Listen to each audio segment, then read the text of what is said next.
तो हल्द्वानी के centre school मैं ये जानकारी हल्द्वानी के लिए दे रही हूँ और डिस्ट्रिक्ट में मुझे पता नहीं है। बोलते हैं सेम एडमिशन की प्रोसेस और सेम पढ़ाई होती है पूरे ऑल इंडिया में केंद्रीय विद्यालय की। तो आज बताते हैं। आप कोई बोलता है अच्छा नहीं है, कोई बोलता है ऐसा नहीं है स्कूल, और पढ़ने वाले बच्चों के लिए सारा स्कूल सही है। और जो फिर हाल वहाँ के चेयरमैन हैं वो केंद्रीय विद्यालय से ही पढ़े हैं। प्रिंसिपल हैं, उससे पहले के प्रिंसिपल थे, वो 2 प्रिंसिपल आए इस स्कूल में जब तक मेरे बच्चे हैं, तो वो दोनों केंद्रीय विद्यालय से ही पढ़े हैं। बड़े बड़े लेफ्टिनेंट कैप्टन हैं वहाँ के पढ़े हुए। अगर जो होशियार हो, होनहार बच्चा हो, उसके लिए बोलूंगी मैं। और वहाँ की प्रोसेस जो है, फर्स्ट क्लास का जो बच्चा, आपको फर्स्ट क्लास में बच्चे को इसका एडमिशन करना है, वहाँ की एडमिशन फीस है मात्र 25 रुपए। 25 रुपए थी जब मैंने अपने बच्चों को डाला, फिर हाल बता रखा है 30 रुपए हो गई है, इस साल कह रहे हैं 30 रुपए मात्र वहाँ एडमिशन फीस है हल्द्वानी की। फर्स्ट क्लास के बच्चे का एडमिशन होता है, ऑनलाइन होगा, ऑफलाइन नहीं होगा। ऑनलाइन बच्चे का एडमिशन होगा। अगर जो मिडिल क्लास का है वो हो जाए, मेरे बच्चे का सोचते हैं, तो आप लोग दोनों शिफ्ट में डाल सकते हैं। सुबह की शिफ्ट में भी डाल सकते हैं, सेकंड शिफ्ट में भी डाल सकते हैं। सीएसटी सेंटर से अगर किसी को पता नहीं है, कहीं और सीएसटी सेंटर में नहीं है, तो वहां पे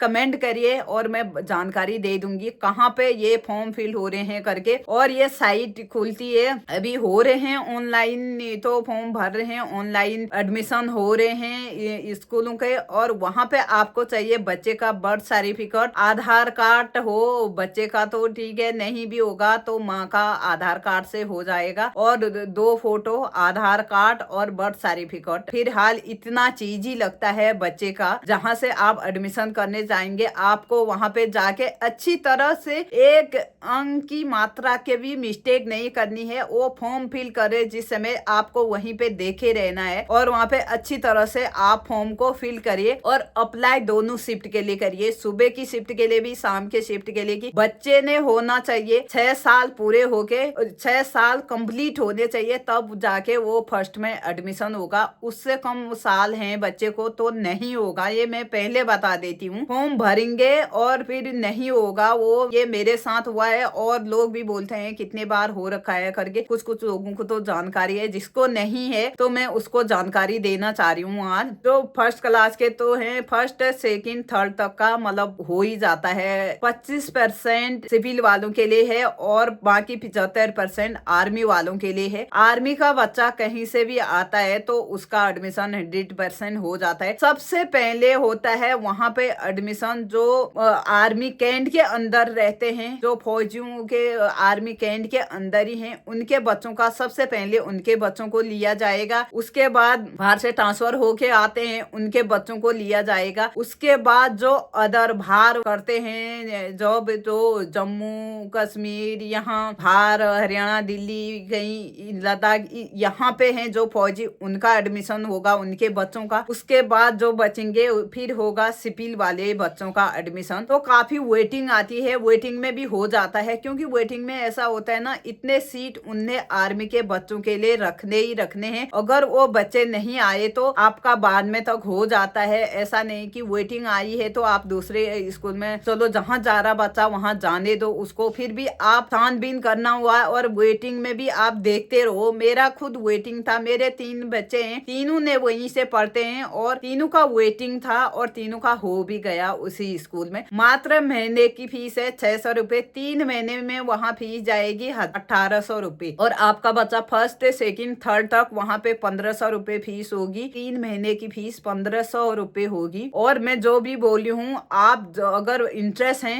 केबी विद्यालय में डालने के लिए, तो आप प्लीज गौर से सुनिए जो वीडियो मैं बना रही हूँ, जो जानकारी दे रही हूँ वो भी। और अगर उसके बाद वहाँ कोई खर्चा नहीं है, ये सबसे अच्छा है। डोनेशन फीस नहीं है, पेपर फीस नहीं है, बच्चों को इधर उधर घुमाने ले जाते हैं उसकी फीस नहीं है, एक्टिविटी फीस नहीं है। वहाँ गर्ल्स के लिए 1800 रुपए ही 3 महीने की फीस रहेगी 12 तक। और बॉयज के लिए बढ़ जाती है, जैसे 9th में क्लास में जाएगा, 9th क्लास से थोड़ा सा 200-300 रुपए फीस बढ़ती है, फिर भी और स्कूलों के बराबर नहीं है। बुक लगती है वहाँ सिर्फ एनसीईआरटी, प्राइवेट कोई बुक नहीं लगती है, सारी एनसीईआरटी बुक लगती है वो वाली सेंटर स्कूल में। और जो फर्स्ट क्लास से ऊपर के बच्चों का एडमिशन होगा वो ऑफलाइन होगा। आप ये चीजें जो मैं बोल रही हूँ, आधार कार्ड हो गया, बर्थ सर्टिफिकेट हो गया, आप दूसरे वहाँ की टीसी हो गई, जो स्कूल में आपका बच्चा जाता है वहाँ की टीसी हो गई, वो ले जाके आप जाइए। अगर टीसी नहीं दे रहे हैं तो कोई बात नहीं, बिना टीसी का भी हो जाएगा। पहले फॉर्म भरना, आप वहाँ पे जो जो कहेंगे वो फिल करना। मतलब 3rd क्लास तक ही, खास तौर से ना 3rd क्लास तक हो ही जाता है। उसके बाद बहुत ऊपर के बच्चों का कम ही होता है, जैसे वैकेंसी हुई तभी लेते हैं बच्चों को। ऑनलाइन फॉर्म भर रहे हैं, ऑफलाइन का तो पता नहीं है कब तक भरे, कब तक खुलेंगे। और जो ऑनलाइन फॉर्म भर रहे हैं उनका है 2 अप्रैल तक ही आपका ऑनलाइन फॉर्म भरा जाएगा। उसके बाद साइट बंद हो जाती है, तो इसलिए नहीं भर पाएंगे। जो भी इंटरेस्टेड हैं, भरना चाहते हैं, कभी भी कहीं भी आप CST सेंटर पे जाइए, और किसी CST वाले को ही दिए रहते हैं। तो आपको अगर कहीं जरूरत है कि आपको पता नहीं चल रहा है, तो आप मेरे से इंस्टाग्राम पे DM कर सकते हैं, काजल ब्लॉग UK04 करके। वही यही ID मेरी यूट्यूब की ID मेरी इंस्टाग्राम में भी है। तो अब मेरे को तो बहुत अच्छा लगा, जिस हिसाब से ये बाहर स्कूलों की फीस, लाइट का बिल दो, पानी का बिल दो, और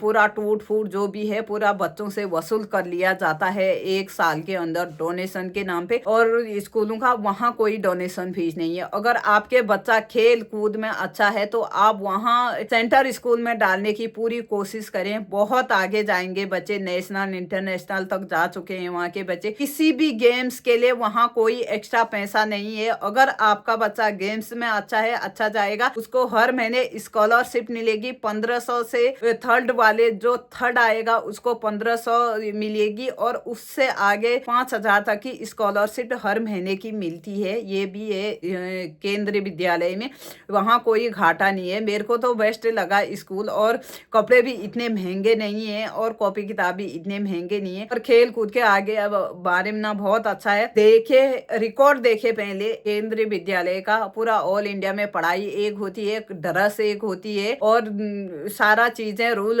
रेगुलेशन सब एक होते हैं। और हर बार में कभी ये त्योहार हो गया, कभी ये त्योहार हो गया करके हर स्कूलों में छुट्टी होती है। वहाँ केंद्रीय विद्यालय केंद्र सरकार से जो चलता है उसी के हिसाब से, आर्मी के हिसाब से ही छुट्टी होती है। वहाँ पे छुट्टी भी ना के बराबर बहुत कम छुट्टी होती है केंद्रीय विद्यालय में। तो वहाँ पे टीचर भी अच्छे अच्छे हैं। अगर आपको बच्चों को भेजना चाहिए मेरे हिसाब से, अगर आप भेजना चाहते हैं, क्योंकि मैं इसलिए बोल रही हूँ क्यों, प्राइवेट स्कूलों में ना जो मेरे आसपास के बच्चे जाते हैं, मतलब बच्चा इतना परेशान होता है, सारा घर के लिए ये लिख के लाना, ये होमवर्क करके लाना। इतने छोटे बच्चे 3-4 साल के, 2-3 में पढ़ने वाले, 1st 2nd 3rd में पढ़ने वाले बच्चों पे इतना ज्यादा प्रेशर डाल देते हैं। वो बच्चा हमेशा टेंशन में रहता है, इतना काम कैसे करेंगे, कब करेंगे करके, इतना काम आम भी कुछ नहीं देते हैं। पढ़ने वाला बच्चा वो होना चाहिए तो अच्छा है। वहाँ पे थोड़ा दूर से आते हैं, बस भी है, यहाँ से बिंदु खत्ता, लाल कुआं से भी आते हैं बच्चे, उनकी बस है। सरकारी वालों की तो पूरे,